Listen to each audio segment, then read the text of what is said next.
Hey everybody, and welcome back to the Millennial Project. In this next Hollywood Sign interview, we're going to speak with Jeffrey Meyer, who is another Beachwood Canyon small business owner. Jeff has a small antique shop just a few doors down from Patty Peck and the Beachwood Cafe, and much like Patty, Jeff feels that Beachwood Canyon small businesses have been sort of wrongfully drawn into this larger battle that's occurring over Hollywood Sign tourist traffic. So Jeff has a really interesting interview, and it's a longer interview than some of the other ones I've published. And the reason for that is that he methodically goes through all the various issues that the Beachwood small business owners are facing, from why the preferential parking districts will harm their businesses to how the business owners have tried to negotiate and compromise with the various residents who want these preferential parking districts installed, to why a lot of the small business owners feel that they have been betrayed, left behind, and sidelined by City Councilmember David Ryu and his staff. So there is a ton to work with in this video. I want to make it easy to watch for people. So what I have done, because again, it is a little bit of a longer interview, is that I put a summary of everything Jeff says into the video description, along with some quotes and timestamps. So that should make it pretty easy for you to just kind of skip around and look at the stuff that's most relevant to you, or if you have the time, to just have a good record as you watch the thing from start to finish.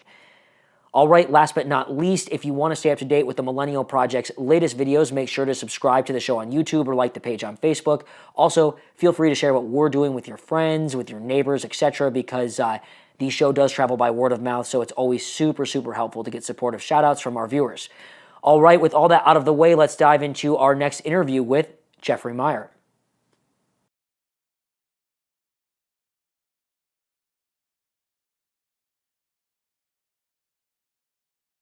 My name's Jeffrey Meyer. I own Hollywoodland Antiques since 1996. And as both a resident in the canyon and a business owner, I spend a great deal of time here, and it's almost like a bad dream where we woke up one morning and suddenly this very quiet, sort of hidden neighborhood became the most popular place in LA to go. And it was sort of a perfect storm, I think, that caused that being sort of Hollywood becoming viable again, and people spending time in Hollywood. When I first opened my shop, there was a study that showed the average tourist that came to Hollywood spent 20 minutes here before they were frightened off and left for Universal Studios or Disneyland or the beach or whatever. But now they're coming to Hollywood, and there's stuff to do and see, and they're coming in droves, and it's had a huge impact on this neighborhood. So what was the neighborhood like when you moved here versus now? When I moved here, it was very much, I'm not going to say blue collar necessarily, but more of a bohemian neighborhood, and Hollywood in general was not thought of as a place to live. I had friends all over the city, and when I moved here, I had a friend on Beachwood, so that's where I ended up because he needed a roommate, coincidentally. And I remember telling people I'm in Hollywood or in Beachwood Canyon right under the sign, and they're like, "What are you doing there? Why did you move there?" And jump ahead 25 years, and the houses have all been spit polished and cleaned up, and property values have gone sky high, and people feel a certain entitlement when they've spent $1 million plus on their property. And so we sort of have to deal with that dynamic, I guess, and it's changed it. So the artistic and creative people that once inhabited most of this canyon have all sort of gone east, and or that sort of vibe has gone east, and this has become some want it to be an exclusive neighborhood, and I think the spirit of Beachwood Canyon has always been an inclusive community. And so we're struggling to find the happy medium there. And so do you benefit from the tourism, all the people coming to hike the sign, to take pictures of the sign? I wouldn't be telling the whole truth if I said no, but far less than what people assume. They're really, there's a mentality of like, hey, we're at a theme park, or this is like some great place, and they're focused on getting to the sign, and they might discover us, the restaurant or me, or they certainly wander through, the two most common questions, which happen daily. Can I use your bathroom, and how do I get to the sign? And imagine, for the last 5 years or so, just a bombardment of that. But every now and then someone does come in. Where I've really sort of benefited is the popularity of the hike, or the stairs that people hike, has drawn in-town tourism. So people from Silver Lake or the West Side, and they discover Beachwood Canyon. And so they wander in and they become returning customers. So in that respect, it's been positive, but generally the weekend hikers and the tourists, they take up all the street parking, and our parking lot is not big enough to accommodate not only employees, but all the customers that come for the restaurant or the grocery store. So it's had a pretty negative effect. So you guys rely on this street parking in order to make your businesses viable, it sounds like. Yeah, I mean, our parking lot has 30 some odd spaces, maybe 31 or 32. And that fills up quickly. I mean, if you think of like 4 people meeting for breakfast at the cafe, they're coming in 4 different cars. And the other issue, less for me, but for certainly the grocery store and the cafe, is employee parking. And with this residential permit parking, it doesn't include business owners or their employees. So the employees are going to have to park elsewhere or further down the street, taking up residential parking there. And some people said, well, we should have, how about just limited parking, like 90-minute parking? Well, if you think of being a business owner and your entire staff has to leave after 90 minutes to go jockey for a new spot, that isn't very practical. So, we rely on it, and it also serves as overflow parking for customers who, my weekends went from being the busiest time of my work week to the slowest time. And that's because customers have come, they can't find a spot in the parking lot, the street parking's very competitive. They turn around and go, I just can't come on the weekends. So were you told that did you expect this would happen when they originally put in the preferred parking districts? Well, we all met with the councilman at that time, who was Tom LaBonge. And I know he's got a reputation for not necessarily being the most straightforward guy, but he did have an appreciation for this business district. And he took time to meet with us, and we expressed our concerns. And also, the point was to do it from Ledgewood up, the permit parking. It was really a safety issue. And being a resident in this neighborhood, I witness it. I see the craziness. And I see the emergency crews responding and having to go up into the park all the time. And so if they can't get through all the traffic, then, lives are at risk.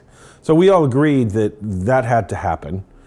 I also understood that was going to push the parking demand down on us and probably be a negative impact, which it was. But LaBonge promised us that as long as we, the businesses, were, majority or unanimous about not having permit parking in what is called the business district, he wouldn't put it in.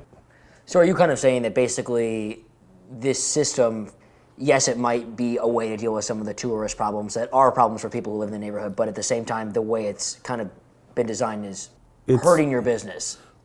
Without a doubt, it's hurting business. And what it is the most frustrating thing about it is that they're using this as they say temporary or short-term solution, but the long-term, it's like they don't even have their eye on the ball. It's not addressing the issue. The issue is a severe lack of infrastructure. That Parks and Recs, City of LA, no one's looking into that. I mean, you have public streets that lead to an entrance to a public park, and a lot of people want to say, well, that's an illegal entrance, but there's entrances to the park throughout the neighborhood. So by taking away all street parking, you're essentially gating the community, except you're still going to have walking traffic. So that issue isn't going to be relieved for these neighbors. And you're going to still have drive-through because the tourists come, they rent a car, they don't know the parking rules until they get here. They simply park below the restricted parking and walk up, leaving all the trash, smoking, making noise. if you think between the village here and the Hollywood sign, there's not a single garbage can, drinking fountain, bathroom, porta potty, signage, supervision, none of that. So these people are sort of just set free on us.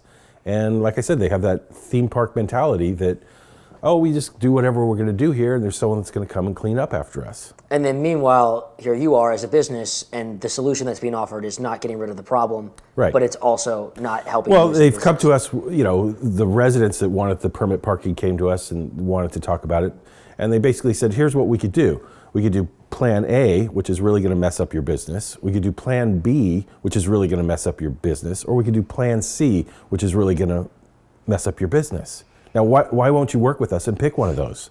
It's like, why can't we look at the problem and address the problem and not make this neighborhood an exclusive neighborhood or restrict people from coming here? I mean, people save money for a year to come on a vacation here, and then they get here and realize, on some days, LA City Police and parking enforcement down below the village, they actually were turning people away. And if you knew that the village was here, you're coming up here for business, you could say, well, I'm going up to the stores up there. But most of the tourists that end up coming in here, they don't know we're here until they get here. So LA City Police, they're stopping the public from coming up a public street to a business district that relies on the public. And it's like, they wonder why we're upset about this? I mean, what if I just went, we surrounded the Grove with the police and turned everyone away from the Grove because it was determined to be too crowded. It was a safety hazard. Well, those businesses aren't going to be too happy about that. Well, and you're not like Walmart or, you're not like a huge big box store. I mean, you're like a bohemian, right? Like antique shop, right? Yes. No, this is, I'm not getting rich here. It's something I love doing. I love this neighborhood. I love most of the people in this neighborhood. I love the history of this place. I love the park. And I use all of that. And I spend a great deal of my life here. And I'm proud of here. I just wish that there just seems to be a lack of sensible decisions or practical decisions. It's like the city council's been so bombarded that Councilman Ryu's office is complying with these people just to stop the noise. But like grease the wheel, so to speak, grease the squeaky wheel and kind of move on. Yeah. That's Patty's metaphor, but I think it makes sense. We understand the frustration that the neighborhood is dealing with. And while the restricted parking far above has really been helpful in stopping the safety issue, here it was never really a safety issue because the streets are wide enough, you have sidewalks, you can park a car on both sides of the street and you still have a lane of traffic to get through. So we were told that that was the criteria, and because of that, it wasn't deemed necessary to make this a restricted area. But what, suddenly the criteria has changed? Is that fair to say? Yeah. Suddenly, Councilman Ryu looks at it and goes, no, this is unsafe. Well, I mean, do we just keep calling it unsafe until no one can even come above Franklin? What about solutions, The city and Chamber of Commerce and everyone's encouraged people to come to Los Angeles, come to Griffith Park, hike to the sign. It's there for you. This is a park for the people. But it's the only park I know that hasn't supplied bathrooms or parking. Why isn't there like a multi-leveled parking structure above that gate which could accommodate, a couple hundred cars possibly, with bathrooms, with water fountains, with maps and signage that says no smoking, fire hazard, please don't litter, be considerate of the neighborhood? That should all be there. And if you charge to park, it would pay for itself. They constantly say, we don't have the money to do this. We don't have the money to do that. Well, start figuring out how to get the money from the tourists that are coming and using this. And this is part of the problem too. Some of these people just want no one coming up here, period. I mean, my idea for a parking structure, these people that are opposed to tourists and are opposed to the tour vans and any kind of influx of outsiders into this neighborhood are also opposed to that. I mean, that would Yeah, imagine this. If you had a parking structure, the average tourist would drive to the parking structure, pay, they'd be in the park, they wouldn't be walking through the neighborhood, then they'd set off for the sign or wherever they're going. Now they come, they drive up, they realize, oh, I can't park here. So then they turn around and drive back down. That's their second pass. Then they find where they can park and they walk back up and then they walk back down. So 4 passes for one visit. So it just seems like a more practical solution to accommodate these people that have been encouraged to come here with a place to park and have them pay for it. So the parking structure is paid for because these people are coming. This thing is on the hill. It's a beacon. These people are coming. Whether they can park here or not, they're still going to come here. But this should have been worked on years and years ago. We shouldn't get to the point where it's divided a neighborhood and it's put unbelievable pressure on the businesses. And for us to suffer by what the government calls solutions, all the solutions they come up with is another burden on us. Well, and it doesn't sound like the solutions that you're proposing right now. I mean, yes, they might be expensive, but I mean, this is now an attraction that is known on the level of the Empire State Building, the Eiffel Tower. I mean, I've never been to a monument that is as well known as a Hollywood sign with as little infrastructure as exists around the Hollywood sign. And with the city promoting so much tourism and expecting to up, what is the number going to be, from like 40 to 50 million by 2020 or something like that? I mean, I understand why you're saying, we need to have a bigger picture solution, especially when the city is intentionally fostering, this increased volume of tourism. Sure. I mean, the problem that has resulted has virtually nothing to do with the businesses, yet we are the ones that are at risk.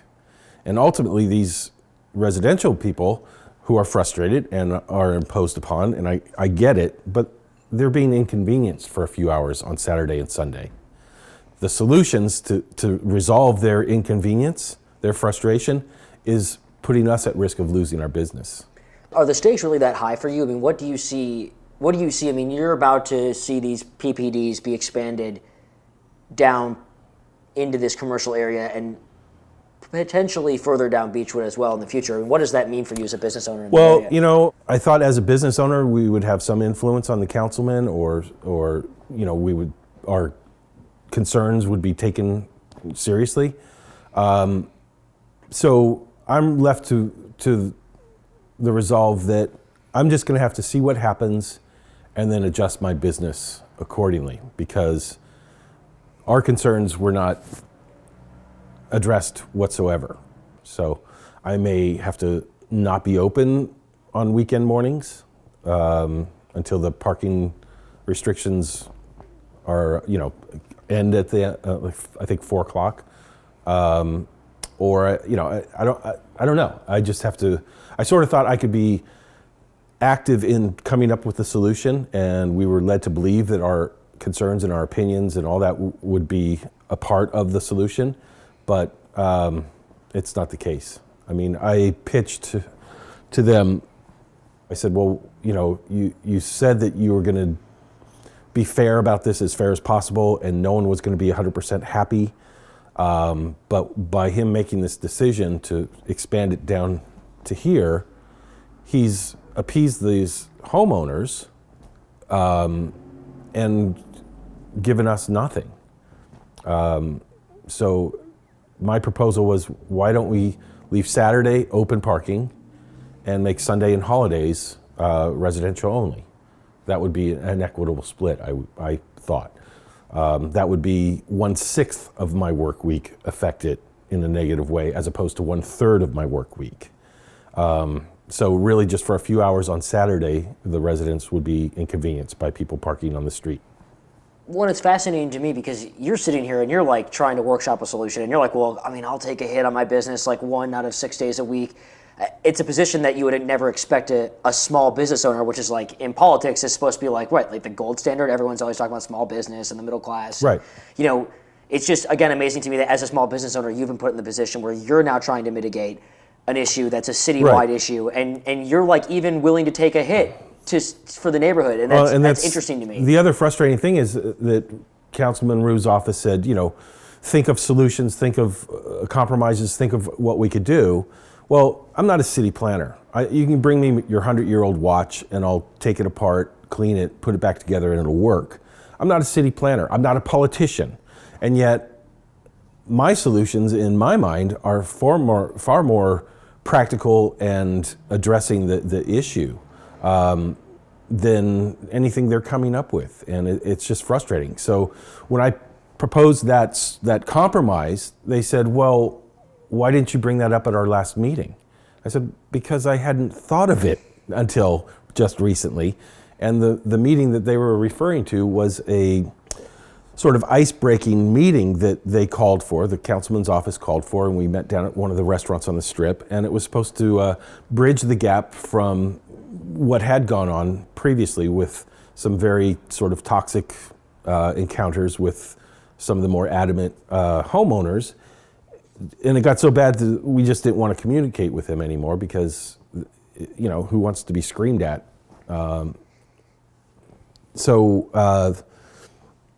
This meeting that was supposed to just be like an icebreaker and, understand each other and start a dialogue, jump ahead 2 months, and no, that meeting was where we set policy. And I was told by Catherine from his office, it's far too late in the game to change the conditions. It's like, well, we were supposed to continue to meet about this, continue to talk about this, continue to try and come up with a fair solution. And now this ice-breaking meeting was a policy-setting meeting. And it just seemed like, I've never been told by one entity or one office, oh, we didn't get that email. Oh, we never saw that. Oh, well, we didn't know that that's what you felt. And we have page after page after page of documents where we voiced our concerns and sent it to everyone in their office. And it just seems like that's their tactic. And it's frustrating to say the least. But yeah, you think that in a place where small business, a country where the small business is supposed to be the American dream, and we protect that and we support that, just it feels like there's no support. I think that's very enlightening. I haven't talked to anyone who can kind of synthesize it down to that level yet, and I think it seems like it's very fresh for you. It seems like a social experiment where they overcrowd mice into a small contained environment and watch what happens. And they inevitably just go crazy and start tearing at each other. And that's sort of what the city has done to this neighborhood. They've left us to come up with the solutions, or left us to sort of argue amongst ourselves. And it's turned what was once a very tight-knit community into a divided community. It's very similar to what's happened to our politics in this country. And it's the lack of compromise, the lack of empathy that is really the saddest thing to see. It's just not the way life should be. And especially it feels like in this community, which has always been envisioned as a close-knit, yes, little happy place. For 20 years, I've taken it upon myself to not just run a respectable, responsible business, but to give back. And we'll do free movies in the parking lot every now and then. We did a silent auction for Hurricane Katrina relief. For the better part of the last 20 years, I've done a toy drive for Children's Hospital.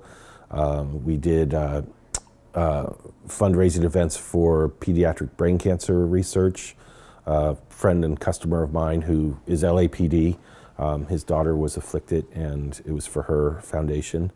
And we've, I've taken, I say we because I don't do it alone. There's people in the community that help, but I've used my business and my position here as best I can to sort of give back and help the community. And it makes it all the harder when you hear about people that are boycotting our business because we don't support a certain thing that we know will jeopardize our business. And just that people could be that sort of narrow-minded is, it's just a heartbreaking thing.